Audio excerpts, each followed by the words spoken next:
وسوسے بہت آتے ہیں، کیسے بھگایا جائے؟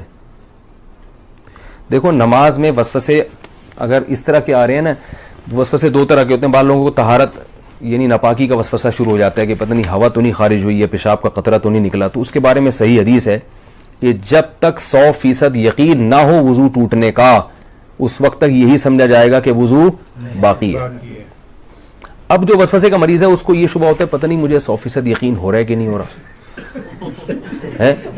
تو اس کا علماء نے حل لکھا ہے کہ اگر آپ قسم اٹھا کے کہہ سکیں نا، کوئی اس وقت پوچھے کہ بھئی آپ کی ہوا خارج ہوئی ہے یا پیشاب کا قطرہ نکلا ہے، تو آپ قسم اٹھا کے بولیں اللہ کی قسم ہوا خارج ہوئی ہے، تو یہ اس کی علامت ہے آپ کو 100% یقین ہے. یعنی اگر آپ قسم اٹھا سکتے ہو تو کہا جائے گا کہ وضو ٹوٹا ہے. لیکن جو وہمی ہے نا وہ کہے گا پتہ نہیں میں قسم اٹھا سکتا ہوں کہ نہیں اٹھا سکتا. یہ بھی ہوتا ہے. اگر کوئی اس وقت مجھ سے پوچھے تو میں کیا قسم اٹھا سکتا ہوں، تو یاد رکھو اگر آپ کو اس میں ڈاؤٹ ہو رہا ہے اس کا مطلب ہے آپ قسم نہیں اٹھا سکتے. کیونکہ جب آپ نے کوئی یقین ہوتا تو کہتے ابھی رات کا وقت ہے نا، میں آپ سے پوچھوں بھائی ظہر ہے یا رات ہے، تو آپ قسم اٹھا کے فوراً، کوئی کتنا ہی وہم کا مرض ہو آپ قسم اٹھانے میں ہچکچاؤ گے نہیں. تو اگر یہ ہو رہا ہے پتہ نہیں قسم اٹھا سکتا ہوں، تو یہ اس کی علامت ہے کہ آپ قسم نہیں اٹھا سکتے اور آپ کا وضو نہیں ٹوٹا. پھر یہ فکر نہ کریں کہ حقیقت میں ہوا خارج ہوئی ہے نہیں ہوئی ہے، بس اللہ اس کے رسول نے جب کہہ دیا کہ آپ کا وضو باقی ہے تو وضو باقی ہے.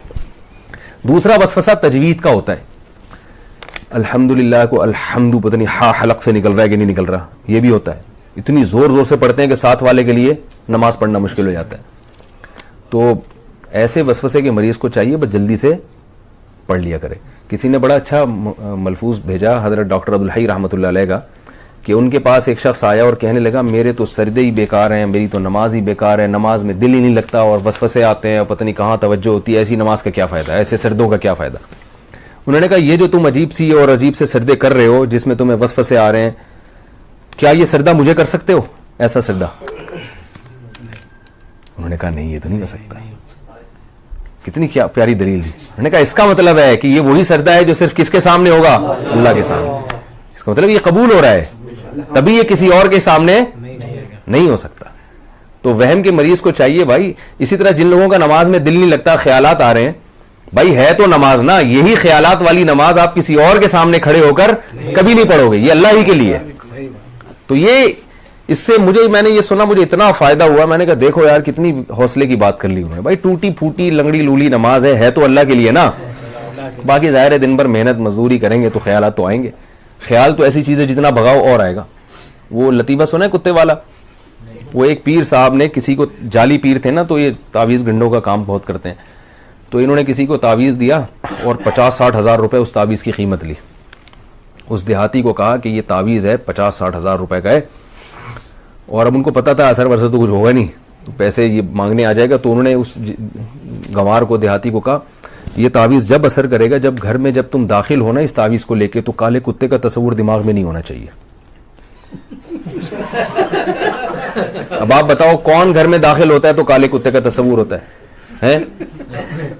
کسی کے بھی نہیں ہوتا. انہوں نے بولا جب گھر میں جاؤ گے تو کالا کتا نہیں ہونا چاہیے. اب وہ کہہ رہے یار 50,000 روپے خرچ ہو گئے اور اگر کالا کتا دماغ میں آ گیا تو سارا تعویذ ضائع. اب وہ بار بار کہہ رہے یار یہ کالا کتا نکلے کسی طریقے سے، چھٹک رہا ہے یوں کر کے کالا کتا. وہ جتنا نکالو گے اتنا ہی دماغ میں آ رہا ہے. اب گھر کی دہلیز پہ پہنچ گیا تو یوں کر کے کتا نکال رہا ہے اور آ بھی کالا ہی رہا ہے. کہہ رہے کمبخت ایک تو آ بھی کتا رہا ہے اور اوپر سے کالا ہی آ رہا ہے.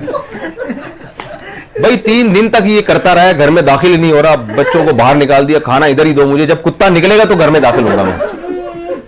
لیکن کتے نے تو اور گھسنا تھا. بالآخر یہی ہوا کہ گھر میں گیا تو ذہن میں کتا تھا.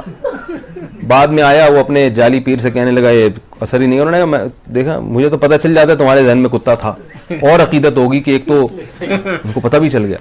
تو وسوسہ ایسی چیز ہے جتنا نکالو گے اتنا ہی آئے گا. اس لیے حکیم الامہ حضرت مولانا شرف علی تھانوی رحمہ اللہ نے لکھا ہے کہ وسوسے کا حل یہ ہے کہ نہ نکالو نہ خود سے سوچو. جو خود سے آ رہا ہے آنے دو. اللہ جب اسی وسوسے کے ساتھ نماز قبول کر رہے تو ٹھیک ہے. اور وضو کے بارے میں سوچو ہی نہیں، 3 دفعہ منہ دھو اس کے بعد سوچو ہی نہیں یہاں سے خوش یہاں سے خوش. وہمی کے مریض ہیں ان کا کبھی بھی وضو نہیں ہو سکتا.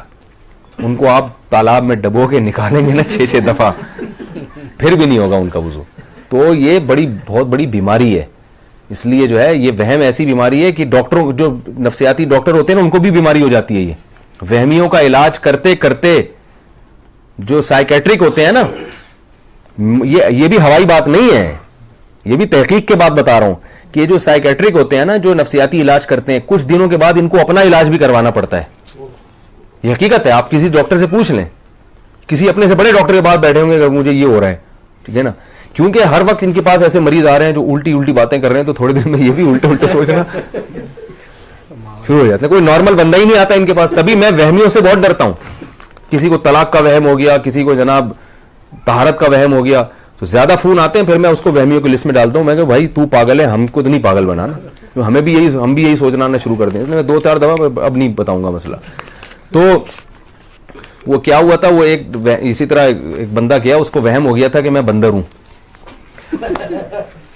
تو وہ ڈاکٹر صاحب کے پاس گیا, ڈاکٹر صاحب مجھے وہم ہے کہ میں بندر ہوں. ڈاکٹر نے کہا پنکھے سے نیچے اتر کے تو بات کروں گا نا بھائی میں. تو وہ ایک اور ہے نا کہ ایک ڈاکٹر ایک آدمی, اس کو 1 کے 2 نظر آتے تھے. ڈاکٹر کے پاس گیا کہ مجھے 1 کے 2 نظر آتے ہیں, کوئی علاج بتائیں. ڈاکٹر نے کہا آپ تینوں کو یہ بیماری ہے کیا؟ آپ تینوں آدمی کو یہ بیماری ہے. تو بعض دفعہ ڈاکٹر خود اس میں مبتلا ہوتا ہے. تو وہم کا علاج خود ہی کر سکتے ہیں بھائی. وہ کیا ہے کہ وہم کو لفٹ نہ کرائیں. کیا نماز کے بعد سر پر ہاتھ رکھ کر یا رحیم کہنا جائز ہے؟ یہ سنت نہیں ہے. نماز کے بعد جو لوگ سر پہ ہاتھ رکھ کے بیٹھے ہوئے ہوتے ہیں, کسی بھی صحیح حدیث سے یہ ثابت نہیں ہے. تو اگر کوئی بطور وظیفے کے پڑھے تو ٹھیک ہے, تو باقی یہ کہیں سنت نہیں ہے.